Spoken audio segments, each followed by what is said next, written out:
Hare Krishna,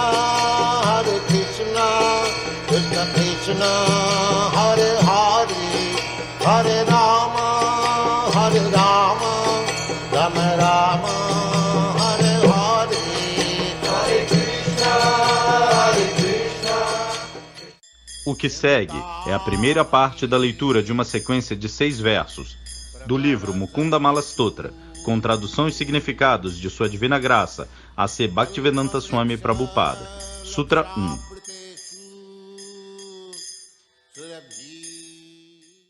Shri Valabhiti Varaditi Daya Pareti Bhakta Priyati Bhavaluntana Kovideti Natiti Nagashayaniti Jagannivaseti Alapinam Pratidinam Kurumam Mukunda.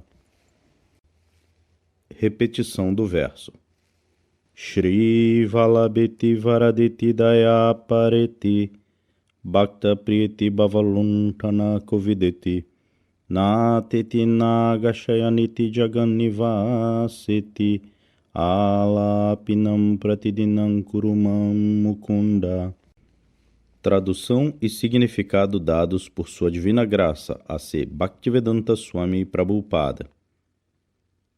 Tradução palavra por palavra. Shri Vallabha, ó amado de Lakshmi, a consorte do Senhor Supremo. Iti, portanto, Varada, ó concededor de bênçãos. Iti, portanto, Dayapara, ó aquele que é misericordioso sem causa. Iti, portanto, Bhakta Priya, ó você que é muito querido para seus devotos. Iti, assim, a repetição de nascimento e morte. Luntana, empilhar. Kovida, ó você que é expert. Iti, portanto, Nata, ó Senhor. Iti, portanto, Nagashayana, ó você que dorme sobre uma cama de serpente, de Ananta Shesha. Iti, portanto, Jagatnivasa, ó lugar de descanso do cosmos. Iti, portanto, Alapinam, recitador, Pratidinam, todo dia. Kuru, por favor, faça, Man, me, Mukunda, ó Mukunda. Tradução do verso. Ó Mukunda, meu Senhor, por favor, permita que eu me torne um constante recitador de seus nomes, dirigindo-me a você como Shri Vallabha, aquele que é muito querido para Lakshmi. Varada, o concededor de bênçãos. Dayapara, ele que é misericordioso sem causa. Bhakta Priya, ele que é muito querido para seus devotos. Bhavaluntana Kovida, ele que é expert em roubar o status quo de repetido nascimento e morte. Nata, o Senhor Supremo. Jagannivasa, o lugar de descanso do cosmos. E Nagashayana, o Senhor que deita-se sobre uma cama de serpente. Repetição do verso. Ó Mukunda, meu Senhor, por favor, permita que eu me torne um constante recitador de seus nomes, dirigindo-me a você como Shri Vallabha, aquele que é muito querido para Lakshmi. Varada, o concededor de bênçãos. Dayapara, ele que é misericordioso sem causa. Bhakta Priya, ele que é muito querido para seus devotos. Bhavaluntana Kovida, ele que é expert em roubar o status quo de repetido nascimento e morte. Nata, o Senhor Supremo. Jagannivasa, o lugar de descanso do cosmos. E Nagashayana, o Senhor que deita-se sobre uma cama de serpente. Significado de Srila Prabhupada. Um devoto de Deus é aquele que glorifica a personalidade de Deus sob o ditado do êxtase transcendental. Este êxtase é um produto do amor profundo pelo Supremo, o que é, por si mesmo, alcançado pelo processo de glorificação. Nesta era de disputa e briga, o processo de cantar e glorificar, recomendado aqui pelo rei Kula Shekara, é o único caminho para alcançar a perfeição. Pessoas que estão infectadas com a doença do apego material e que sofrem as dores do repetido nascimento e morte não podem desfrutar tal recitação das glórias do Senhor. Assim como uma pessoa sofrendo de icterícia não pode desfrutar o gosto do açúcar candy. Por natureza, o açúcar candy é mais doce que qualquer coisa, mas para o paciente sofrendo de icterícia, isso tem um sabor mais amargo do que qualquer outra coisa. Ainda assim, o açúcar candy é o melhor remédio para a icterícia. Pelo tratamento regular com doses de açúcar candy, a pessoa pode, gradualmente, livrar-se da infecção da icterícia. E quando o paciente está perfeitamente curado, o mesmo açúcar candy, que tinha sabor amargo para ele, recupera sua doçura natural. Da mesma maneira, a glorificação do nome transcendental, fama, atributos, passatempos e secto da personalidade de Deus tem sabor amargo para aqueles que estão sofrendo da infecção da consciência material. Mas isto é muito doce para aqueles que se recuperaram desta infecção. Todos os filósofos mundanos, religiosos e pessoas em geral que estão constantemente sofrendo as três misérias da existência material podem livrar-se de tais problemas simplesmente por cantar e glorificar o santo nome, fama e passatempos do Senhor Supremo. O Senhor Supremo, a verdade absoluta, é plenamente espiritual e por isso seu nome, fama e passatempos não são diferentes dele. Todos eles são idênticos. Em outras palavras, o santo nome do Senhor é o próprio Senhor. E isto pode ser entendido pela realização. Por cantar os santos nomes do Senhor, que são inumeráveis, a pessoa pode realmente se associar com o Senhor pessoalmente. E por tal toque pessoal constante com o Senhor todo espiritual, a pessoa se tornará autorrealizada espiritualmente. Este processo de autorrealização é muito adequado para as almas caídas desta era, quando a vida é curta e quando as pessoas são lentas para entenderem a importância da realização espiritual. Tendem a ser desviadas pela falsa associação e falsos mestres espirituais, desafortunadas em todos os aspectos e continuamente perturbadas por inumeráveis problemas materiais. O rei Kulashekara, um devoto puro ideal do Senhor, mostra-nos, por sua própria realização, como oferecer orações ao Senhor. Desde que ele é um Mahajana, uma autoridade na linha do serviço devocional, é nosso dever primário seguir suas pegadas para que alcancemos a plataforma devocional mais elevada. Ele primeiramente se dirige ao Senhor como Shri Vallabha, aquele que é muito querido para Lakshmi. O Senhor é a suprema personalidade de Deus e sua consorte, Lakshmi, é uma manifestação de sua potência interna. Por expandir sua potência interna, o Senhor desfruta sua parafernália espiritual. Na realização espiritual mais elevada, por isso, o Senhor não é impessoal ou vazio, como os filósofos empíricos imaginam que ele seja. Muito embora ele não seja do mundo material, ele é muito mais do que a simples negação da variedade material. Ele é positivamente o desfrutador supremo da variedade espiritual, da qual Lakshmi, a potência interna, é a fonte. Em seguida, o rei Kulashekara se dirige ao Senhor como Varada, o concededor de bênçãos, porque ele é sozinho aquele que pode entregar-nos a verdadeira substância, felicidade espiritual. Quando nós nos desligamos de sua associação, estamos sempre em meio a carência e escassez. Mas, tão logo entremos em contato com ele, nossa gradual provisão com toda a bem-aventurança começa.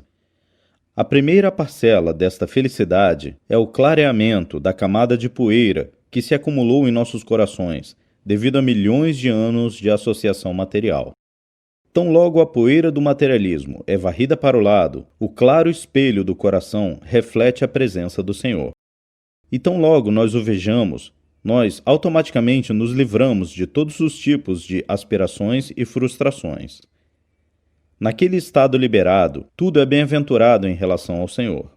E a pessoa não tem desejos a satisfazer, e nada para se lamentar. Assim, após a bênção, plena bem-aventurança espiritual cai sobre nós, trazendo consigo conhecimento pleno, vida plena e plena satisfação com toda a nossa existência. O rei Kulashekara, em seguida, se dirige ao Senhor como Dayapara, aquele que é misericordioso sem causa.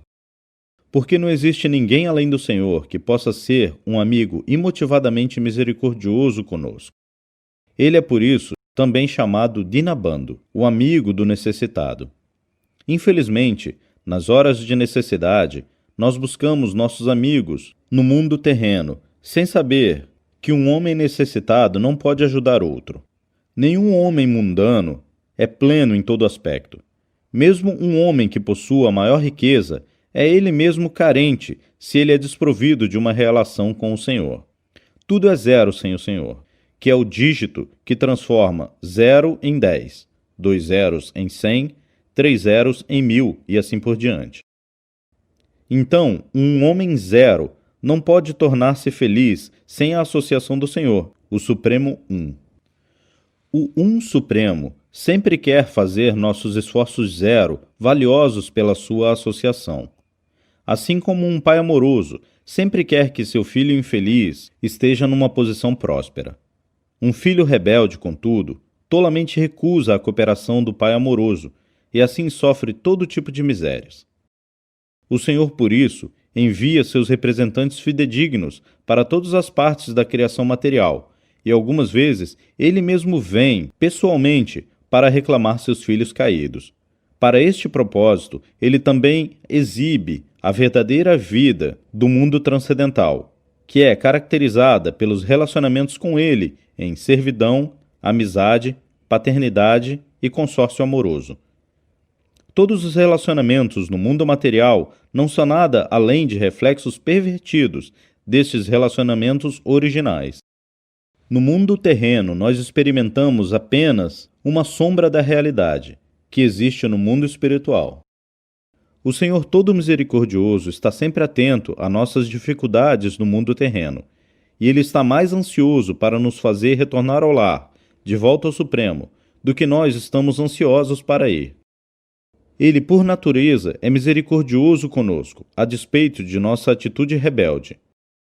Mesmo em nossa condição rebelde, nós obtemos todas nossas necessidades dele, tais como comida, ar, luz, água, calor, frescor. Ainda assim, porque nós nos desligamos dele, nós simplesmente mal administramos a propriedade paterna.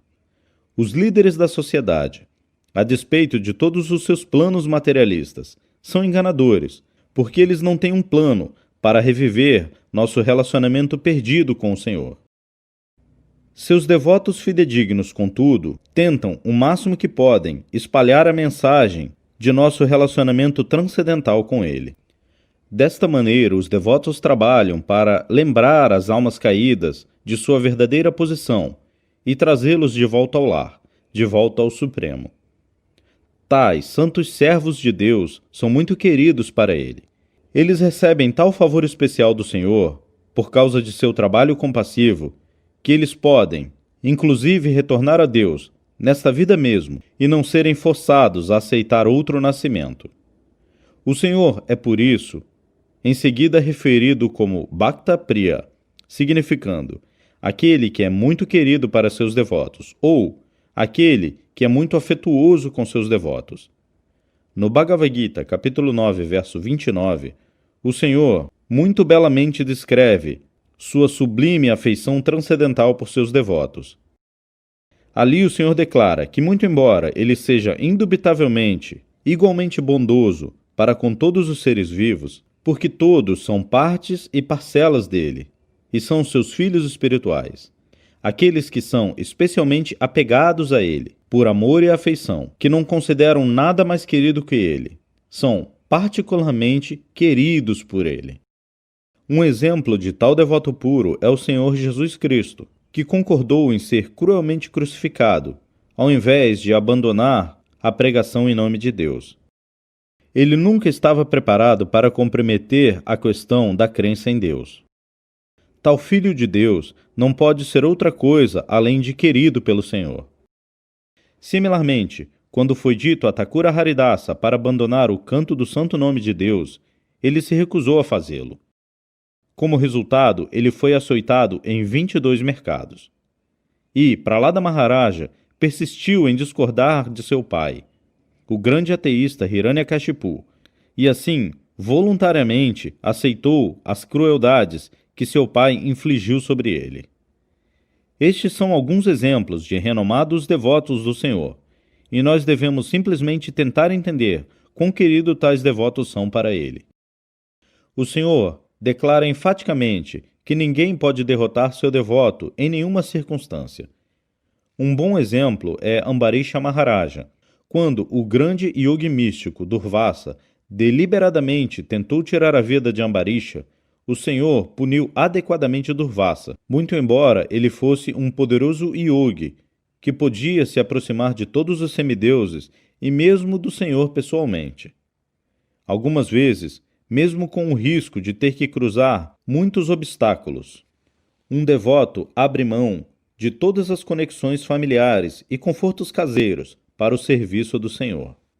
Pode o Senhor esquecer todos estes sacrifícios de seu devoto fidedigno? Não, nem mesmo por um momento, porque o relacionamento entre o Senhor e seu devoto é recíproco, como ele claramente diz no Bhagavad Gita. Capítulo 9, verso 29. Quem quer que preste serviço a mim em devoção é um amigo, está em mim, e eu também sou amigo dele. Um devoto nunca está ansioso para ver o Senhor, assim como ele está para prestar serviço a ele. Ainda assim, o Senhor aparece perante seu devoto, porque ele é assim como um pai afetuoso, que está mais ansioso para ver o filho do que o filho está para vê-lo. Não há contradição em tal diferença quantitativa em afeição. Tal é a disparidade existente na realidade original, entre o Senhor e seus devotos. E isto é refletido aqui, não apenas nas relações entre pais e filhos na sociedade humana, mas mesmo no reino animal.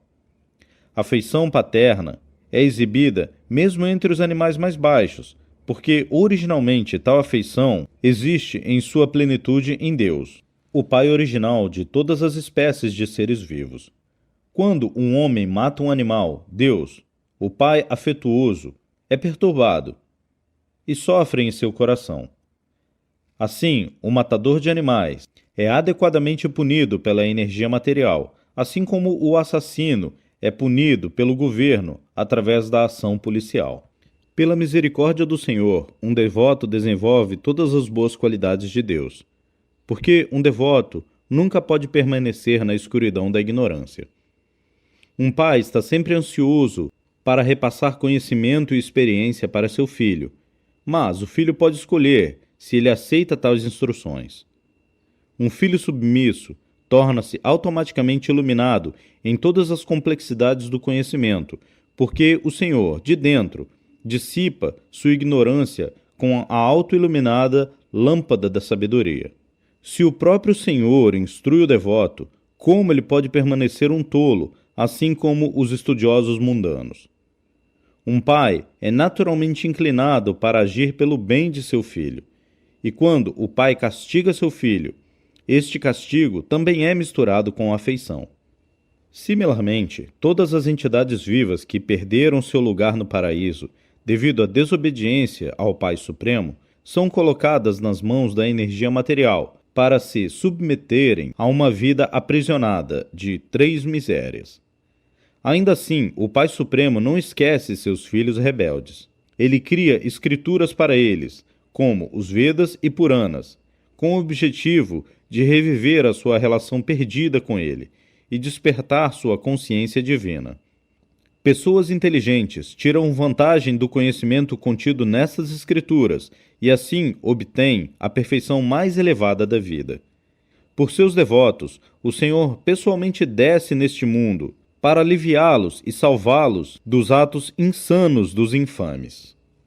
É tolice tentar impor os limites de uma entidade viva ordinária sobre a ilimitada potência do Senhor e obstinadamente manter que o Senhor Supremo não pode descer.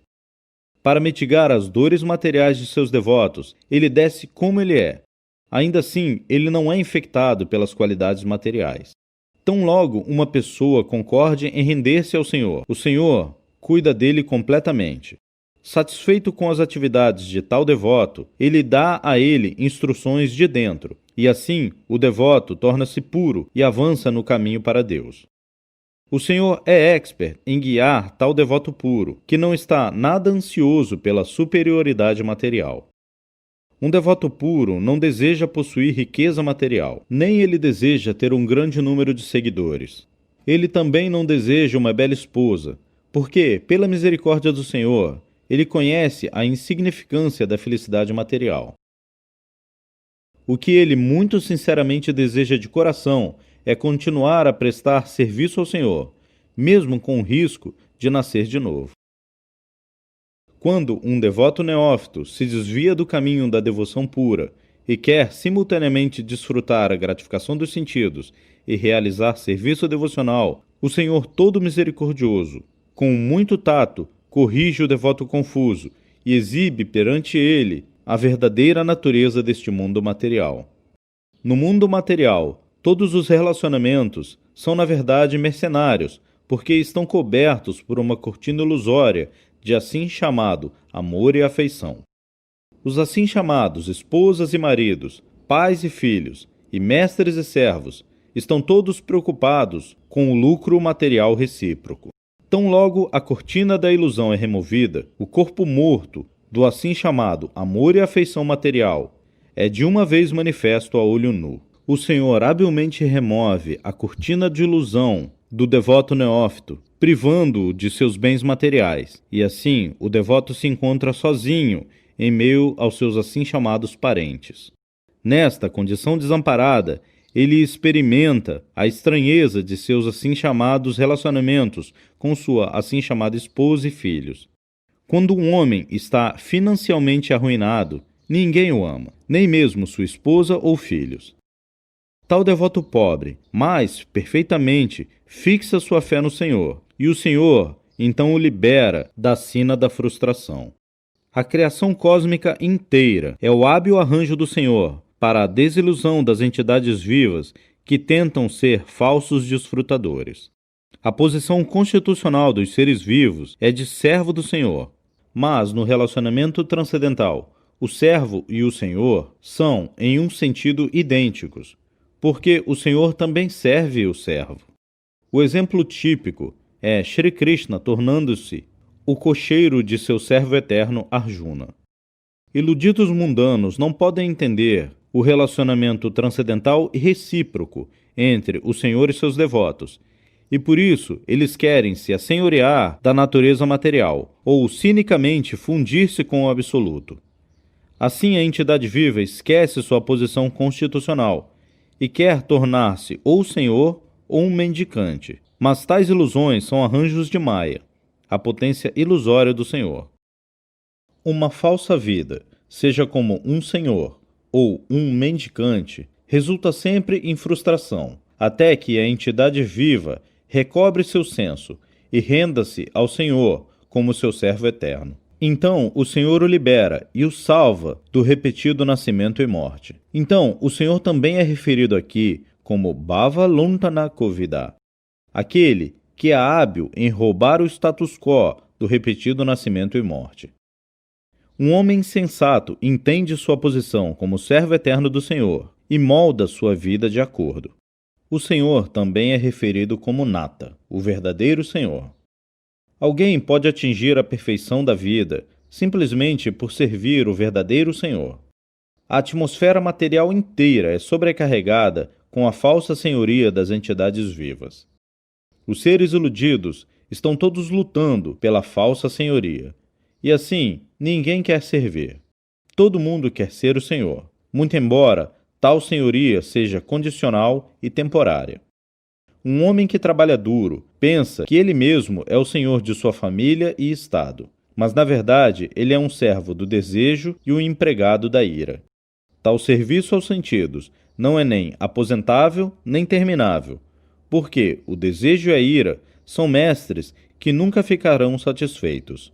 O quanto mais alguém os serve, mais serviço eles exigem, e como tal, a falsa senhoria continua até o dia da aniquilação. Como resultado, os seres vivos tolos são empurrados para a vida degradada e falham em reconhecer o Senhor como o beneficiário de todas as atividades, o governador do universo e o amigo de todas as entidades.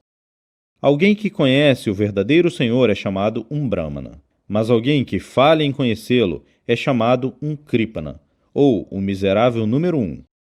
O senhor da energia criativa é chamado Anantashayana. A energia material é impregnada pelo olhar desta característica do senhor e é então capaz de dar à luz toda a matéria orgânica e inorgânica. Anantashayana dorme sobre uma cama de Sheshanaga, que tem a forma como a de uma serpente, mas é idêntica ao Senhor. Porque ele dorme sobre uma cama de serpente, o Senhor também é conhecido como Nagashayana. Por sua energia espiritual, Sheshanaga sustenta todos os globos planetários sob seus invisíveis capelos. Sheshanaga é popularmente conhecido como Sankarsana, ou aquele que mantém o equilíbrio pela lei do magnetismo. No mundo científico, esta característica do Senhor é referida como as leis da gravitação. Mas, de fato, esta lei, que mantém todos os planetas flutuando no espaço, é uma das energias do Senhor. Todos os universos nascem com a exalação do Senhor, conforme ele deita sobre Sheshanaga, e todos eles são aniquilados com a sua inalação. Devido a essas funções de criação, manutenção e aniquilação, o Senhor é celebrado pelo nome Jagannivasa, indicando que ele é o lugar de descanso supremo de todos os universos. Existem centenas de milhares de nomes do Senhor Vishnu, e cada um deles é tão poderoso quanto o próprio Senhor. Uma pessoa pode cantar constantemente qualquer nome do Senhor, e dessa forma constantemente se associar com ele. Não existem regras rígidas e fixas para cantar seus nomes. Em qualquer hora e em qualquer estágio da vida, uma pessoa pode livremente cantá-los. Mas nós somos tão desafortunados que nós somos muito enganados mesmo para adotar este processo simples. Esta é a maneira de Maya, a energia enganadora do Senhor. Contudo, alguém pode evitar seus meios, simplesmente por sempre lembrar dos pés de lótus do Senhor. O rei Kulashekara ora por esta facilidade de Mukunda, a suprema personalidade de Deus.